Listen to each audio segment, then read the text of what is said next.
Olwaleero tukuza Sunday ey'omukaaga mu budde obw'amazuukira oba obudde obwa Paasika. Sunday ya leero obutayawukana na Sunday gye twakuza ey'okutaano, Sunday ewedde, eddamu okutulaga Yesu Kristo nga atujjukiza nti ndi nammwe naye mu kaseera katono sigenda kubeera nammwe. Kyokka ate mu kwogera ekyo ng'alina obubaka bw'ayagala abamugoberera batambulireko. Ffe abagamba nti ye Kristo, ffe tuli ba Kristo, bwe tusaanye okutambulirako. Ku Sunday ewedde Yesu yatuyita nnyo ng'atugamba mwagalane nga nze bwe nabaagala. Olwaleero Yesu Kristo mu kwongera okutulaga nti agenda, akadde kagenda tuuka nga tali naffe, atuwa ebintu bibiri. Ekisooka, alina ky'atuwa ng'atukakasa yekka yakigaba. Ekyokubiri, n'atuwa n'ekisuubizo. Ekisooka Yesu Kristo ky'atuwa ng'ate teri bwalala tusobola kukijja okuggyako mu ye, gy'emirembe. Era ye mwennyini atugamba mbawadde emirembe gyange, mbalekedde emirembe gyange. Omukama ono nga kyasinga otukakasaako, eddembe lye mbawa siribawa ng'ensi bw'erigaba, naye lye mbawa emitima gyammwe gireme kweraliikirira, gireme kutya, kuba lya nnamaddala. Abagoberera Omukama era ne tukola Omukama by'atuyigiriza ne by'atutuma okukola, mujja kunjulira. Teri mirembe gy'osobola kufuna mu nsi muno nga mirembe gy'ofuna okugeza mu masaakalamento. Ti omuntu asobola okuba nga olina abakuumi ab'emmundu, osobola okuba nga olina ssente, osobola okuba nga n'ewakawo wakuwa emirembe, entebe ekukola ne masaagi ng'otuddemu butuuzi, naye nga byonna otulamu nga weeraliikirira. Abamu babeera ne ku bitanda ng'alina obutitimbe bw'ensimbi, nga n'omusaayi basobola okugukyusa kumpi buli ssaawa, omwaka ne guggwako, naye ng'era talina mirembe. Kyokka n'osanga omuntu nga mu mazima obulwadde bw'alina yandibadde yeeraliikirira, nga yandibadde kyokka kimukuba wala, naye olufuna ku saakalamento ery'okusiiga kw'abalwadde okugeza, ogendera omuntu abadde yeeraliikiridde n'obulamu nga alaba buggwako ng'azzeewo. Abamu baddamu n'okunyirira ne banyirira olumu esaakalamento lya kusiigibwa kw'abalwadde. Abalala lya Wukalisitiya, amaze omwezi tasembera, n'afuna omukisa n'alaba ku ffaaza, n'agamba ffaaza ndudde okusembera, nnyamba. Eddembe ly'Omukama ly'agaba teri walala we tusobola kulijja. Nga tukuza Sunday eno, Kristo addamu kitujjukiza, bannange mbawadde emirembe gyange, mbalekedde emirembe gyange.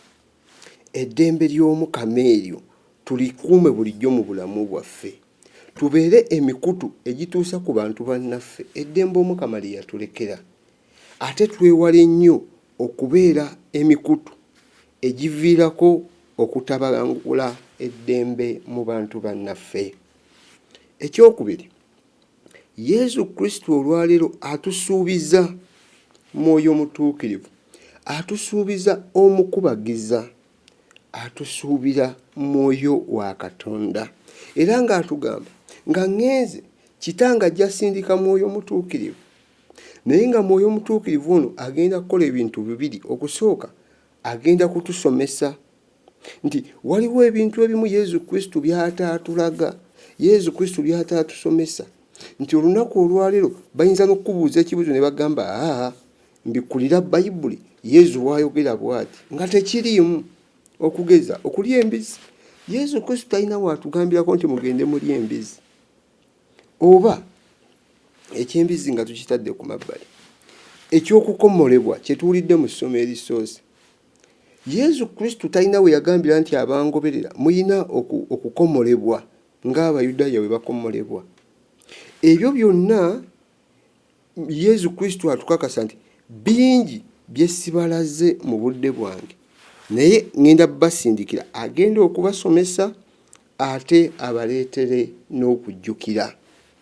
Essomo lyetuwulidde erisoose likijjayo bulungi omulimu gwa Mwoyo Mutuukirivu mu Ekereziya. Yesu Kristo ng'amaze okulinnya mu ggulu, abatume baayigiriza evvanjiri. Evvanjiri ng'egenze ekula, Pawulo ne Barnabasi bayigiriza mu bannamawanga.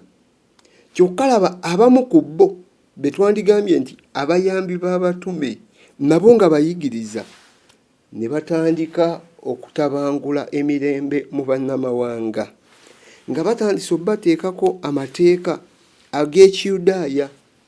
Naye ng'amateeka ago bw'ogatunuulira, omutima gwagwo si gwa kulokola muntu, naye kuleetera muntu kufaanana nga Bayudaaya.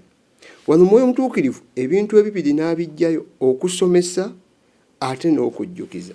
Mu kusomesa, Mwoyo Mutuukirivu ng'alambika abatume n'abayigiriza, naffe nakati n'atuyigiriza nti omuntu ng'azza eri Katonda teyeetaaga kutuukiriza bulombolombo bw'Abayudaaya, teyeetaaga kutuukiriza bulombolombo bwa ggwanga lyonna, kubanga obulombolombo obwo si bwe buviirako okulokoka. Kyokka ate mu ngeri endala, Mwoyo Mutuukirivu n'abayamba okujjukira nti Yesu Kristo mu njigiriza ze abo be yayita okudda ewuwe yabayita okyusa obulamu bwabwe obutatunula mabega, yabayita okwesamba byonna eby'obukaafiiri. Era abatume bwe batyo nga bawandiika ebbaluwa eri bannamawanga baddamu okubakkaatiriza muleme kweraliikirira. Kino kisanyusa Mwoyo Mutuukirivu, ate nammwe ne kibawewulako omugugu nti temweraliikirira bulombolombo bwa kukomolebwa, wabula mwewale emmere eweereddwa bakatonda ab'ebibumbe, mwewale ensolo ezitugiddwa, mwewale ebikolwa eby'obuseegu. Bino nga biviira ddala mu Yesu Kristo bye yayigiriza, nti Yesu Kristo yatuyigiriza empisa ez'obuseegu tetusaanye zeesembereza, tuzireke nga bwe yanunula Maryamu Magdalena n'amuleetera okwenenya n'afuuka omutonde omujja. Mwoyo oyo Yesu Kristo bwe yatusindikira, abasinga tuyinza okugamba ekitegeeza yakola mu budde bw'abatume. Nedda, ne mu budde buno Mwoyo akyakola, era tumusabe nga waliwo obutabanguko oluusi ne buviira ddala mu bakulembeze be twerondera ku bisomesa mu paaliishi, ku masaza, n'osanga ow'ebyentendereza alwananisa Abakristo, oba omuwanika ayomba n'ow'ebyenjigiriza. Kereziya n'eryoka etabanguka nga akantu nakabagira nga tekakwata na byakukkiriza, oluusi ssente. Omukama tumusabe oyo Mwoyo eyakola mu kadde kali ewali ebibuuzo bino ebizibu, naffe mulembe gwaffe ayongere okutulambika. Twetegekera sinodi omwaka ogujja, ebibuuzo bitambula kati. Sinodi eyo ng'etula tuyite Mwoyo Mutuukirivu atukulembere. Kweshoniya ze baatuwadde, ebibuuzo bye baatuwadde mu bitundu byaffe, Mwoyo atufuuyirire, tubiddemu n'okwagala, tubiddemu n'obwesimbu, ate Mwoyo afuuyirire abanaatula mu lukiiko olw'enkomeredde okulaba nga twongera okugenda mu maaso n'ebyo Omukama by'atuyigiriza. Essomo eryokubiri lyeyongereza ddala ku ssomo lye twawulira era eryokubiri, nga lyogera ku Yerusaalemu empya, lyogera ku kibuga ekipya. Essomo lya leero eryokubiri mu ngeri ey'enjawulo teryogera ng'ogezi ku Yerusaalemu mpya eteriimu nnyombo, eteriimu kulwana, eteriimu bujja, naye litulaganako nti wajja bbaamu ebintu bwe biti. Okugeza tugamba mulimu geeti nnya, nga linga litugamba nti mu buli nsonda, mu mambuka, mu maserengeta, ebugwanjuba n'ebuvanjuba, yonna waliyo emiryango.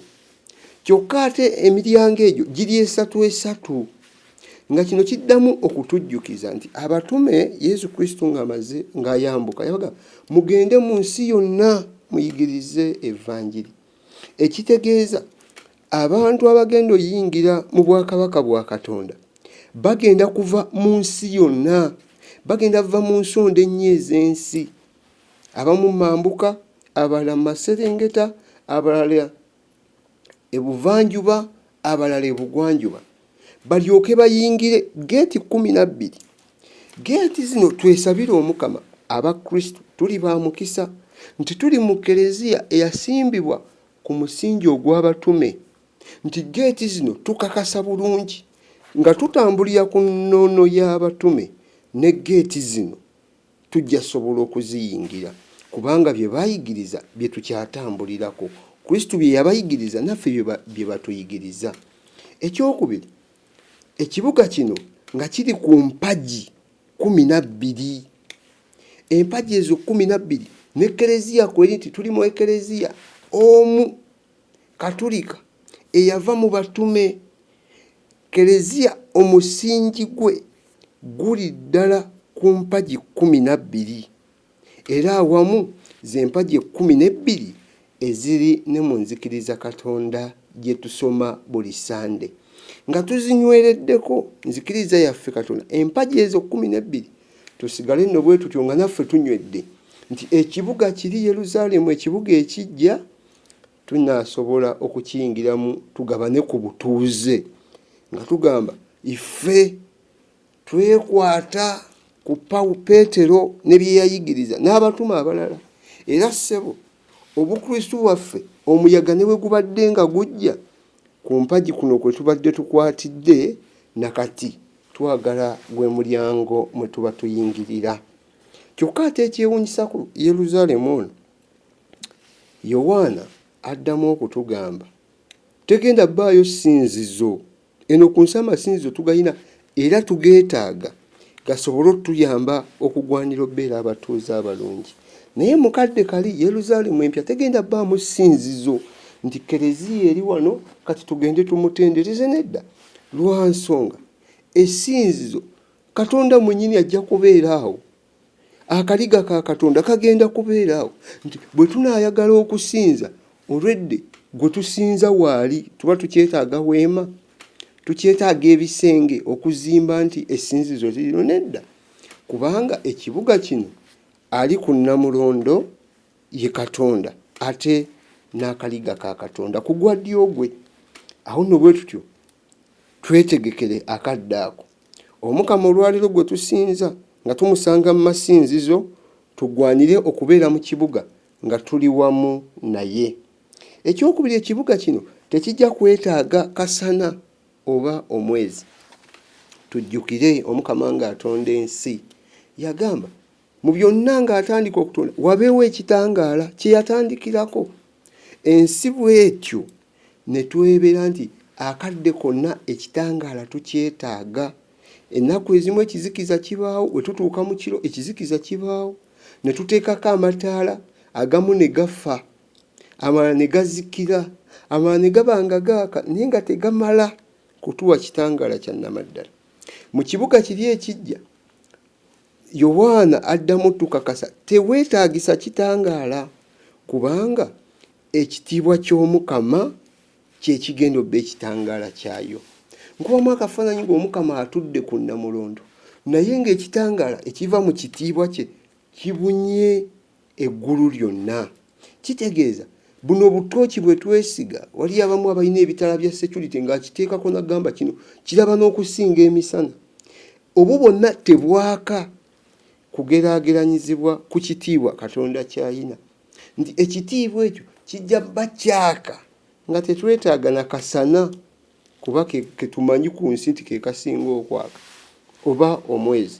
Ate ekyokubiri, ekitiibwa kya Katonda nga kyaka, ettaala eyaka nga ke kaliga ka Katonda. Ate bwe tutyo ne twebaza Omukama nti mu buli kitambiro kya mmisa ffe abakristo tuddamu okuyita akaliga ka Katonda akajjawo ebibi by'ensi tusaasire. Kaliga ka Katonda akajjawo ebibi by'ensi kubanga tukimanyi Kristo yennyini kye kitangaala. Ate naye akitugamba bulijjo, nze kitangaala ky'ensi, Omukama bw'agamba.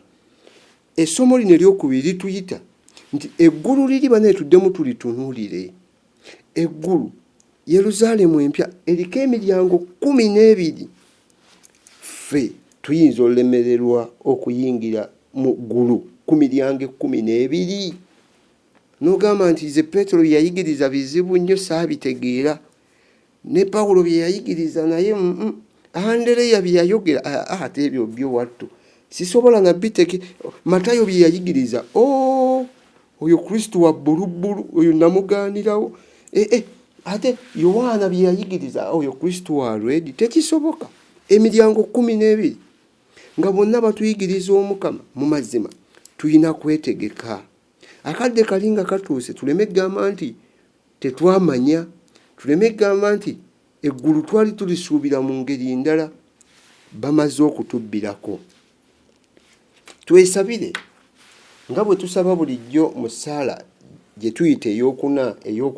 ey'okutukuza nga tusaba nti ayi mukama ffe okusobola obutaddamu kubaawo ku bwaffe Yesu Kristo yalinnya mu ggulu oyo eyafa n'azuukira eyewo ayi Patri yajjayo Mwoyo Mutuukirivu n'amusindikira abakkiriza nga kyekirabo ekisookera ddala ajje amalirize omulimu gwe mu nsi afundikire okutukuzibwa kwonna yoyo Mwoyo olwaleero gwe tusaba nti omukama nga bwe yamutusuubiza ne mu bulamu bwaffe abeeremu amalirize okutukuzibwa kwonna akadde kali ak'okuyingira mu bwakabaka bwa Katonda nga katuuse tuyingire nga tuli batukuvu omukama abeere nammwe.